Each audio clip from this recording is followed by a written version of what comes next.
special one တစ်ပွဲကောင်း3ရက်ဆက်အနိုင်ရရှိခဲ့မှု3ရက်ဆက်အနိုင်ရရှိခဲ့မှုဒီကနေ့ည special one လဲ4ရက်ဆက်အောင်မြင်ဖို့အတွက်ကျွန်တော်စီမှာစနေညတွေကကျွန်တော်အကြိုက်ဆုံးတစ်ပွဲကိုရွေးချယ်ပြီးတော့ကျွန်တော်စီလာအရွေးညင်ကိုတွေကိုပို့ပေးသွားမှာပဲဖြစ်ပါတယ်ဘယ်လိုယူရမလဲဆိုရင် TikTok ဟောတဲ့ရှိရဲ့နံပါတ်ကနေအမြန်ဆုံးလေးဆက်သွယ်ပြီးတော့လာရောက်ယူလို့ရပါတယ်အားလုံးပဲမင်္ဂလာပါ97ပို့ပေါ်လိုက်ခါနေကျွန်တော်ညင်ကိုတွေကိုကြိုးဆိုလိုက်ပါတယ်ဒီဗီဒီယိုလေးမှာဒီကနေ့ညပွဲ3ပွဲကိုလည်းကျွန်တော်ရွေးချယ်ပြီးတော့သုံးသပ်မှုလေးနဲ့ကျွန်တော်အကြိုက်ကလေးကိုရွေးချယ်ပေးသွားမှာဖြစ်ပါတယ်ဒီပွဲလေးတွေမပြောခင်ကျွန်တော်ရဲ့ဒါ YouTube channel နဲ့ TikTok channel ပြီး Telegram channel လေးတွေကို join ထားစေချင်ပါတယ်ဘယ်လို join ရမလဲဆိုမသိရင်ကျွန်တော်ရဲ့ YouTube channel မှာလည်း97ဖို့ online ဆိုပြီးရှာလိုက်တာလေကျွန်တော်ရဲ့ channel လေးကိုတွေ့မှာဖြစ်တယ်လို့ပြီးရင် Telegram channel ကလည်းဒီ TikTok ဟောထဲမှာရှိရပါတော့စားတဲ့အမဲရောင်လေးအဲ့ဒါလေးကိုနှိပ်ပြီးတော့ဝင်လာလိုက်လို့ရတယ်ပြီးရင်ကျွန်တော်ဒီဗီဒီယိုရဲ့အောက်မှာလည်း comment မှာလည်းကျွန်တော် link လေးချထားပေးမယ်အဲ့ရလေးလည်းဝင်လာလိုက်လို့ရတယ်ဆိုရင်ကျွန်တော်မနေ့ကအပေးခဲ့တဲ့ special one တပွဲကောင်းလေးအရင်ကိုပြန်သွားမယ်ပြီးမှကျွန်တော်ပွဲလေးတွေကိုသုံးသပ်ချက်လုပ်ပေးမယ်ပေါ့နော်မနေ့ကကျွန်တော်ဦးနဲ့ Astro Mila ကိုရွေးချယ်ခဲ့တာမှာကျွန်တော်ဥပေါ်ရီကိုရွေးချယ်ခဲ့တယ်ပေါ့နော်ဘာလို့ဥပေါ်ရီကိုရွေးချယ်လဲဆိုတော့ဒါ Astro Mila ကအစစ်3ဒါအောက်ကမိုင်ယူနဲ့အမတ်နည်းနည်းလေးပဲကွာတဲ့အနေအထားမျိုးမှာ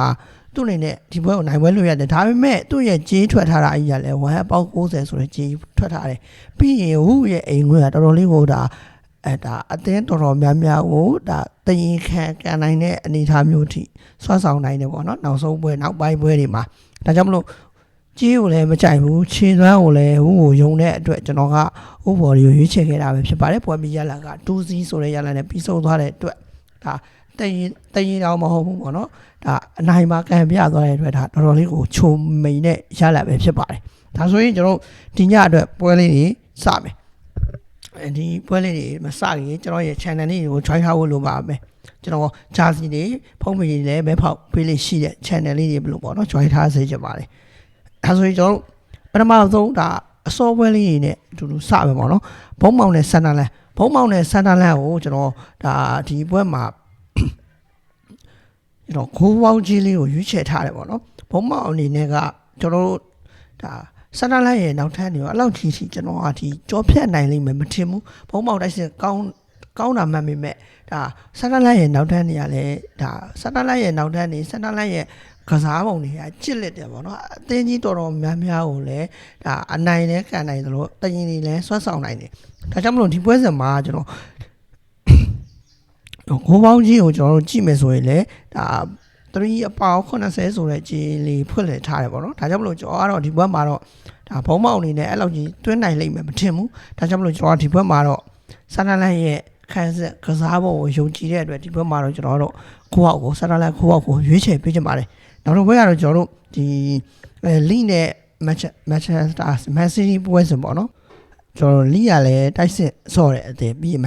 န်စီးတီးရဲ့ကစားပုံတွေကလည်းဒါခိုးရနိုင်မှုတော်တော်လေးကိုများတယ်ဒီအချိန်မျိုးမှာတက်တဲ့စလုံးခိုးရနိုင်ရများတဲ့အတွက်ကျွန်တော်ဒီပွဲမှာတော့ခိုးပေါ်ကိုကြိုက်တယ်ပေါ့နော်နောက်တစ်ပွဲကတော့ကျွန်တော်တို့စပိလာလီဂါပွဲစဉ်ပေါ့နော်စပိလာလီဂါပွဲစဉ်တွေကကျွန်တော်တို့ဘလက်ကာနိုနဲ့ဒါဗီဘာကိုပွဲစဉ်လေးမှာကျွန်တော်ကတော့ဘလက်ကာနိုကိုရွေးချယ်ထားပါတယ်ဘလက်ကာနိုအနေနဲ့ကကျွန်တော်တို့ဒီအဆင့်ဟိုဗီဘာကိုထဲဒါတော်တော်လေးကိုဒါအဆင့်15မှာရောက်နေပြီဗီဘာကိုကတော့အဆင့်8မှာပေါ့နော်ဒါတော့မှဗီဘာကိုကကြီးခေါင်းမထွက်ရဘူးဒါကြောင့်မလို့ကျွန်တော်အေရှင်ဖြစ်တဲ့ဘလက်ကာနိုကပဲဒီပွဲမှာတော့အနိုင်ဆုံးတည်ရင်နဲ့အနိုင်မဲလို့ကျွန်တော်ကတော့မြင်ပါတယ်ဒါကြောင့်မလို့ကျွန်တော်ဒီပွဲမှာတော့ဘလက်ကာနိုကိုကြိုက်တယ်ပေါ့နော်ဒါတော့ကျွန်တော်အကြိုက်ပွဲလေးတွေကိုတူတူနဲ့လိုရင်းမဲကျွန်တော်ပြောခဲ့တယ်ဒါတော့ကျွန်တော်အကြိုက်3ပွဲပေါ့နော်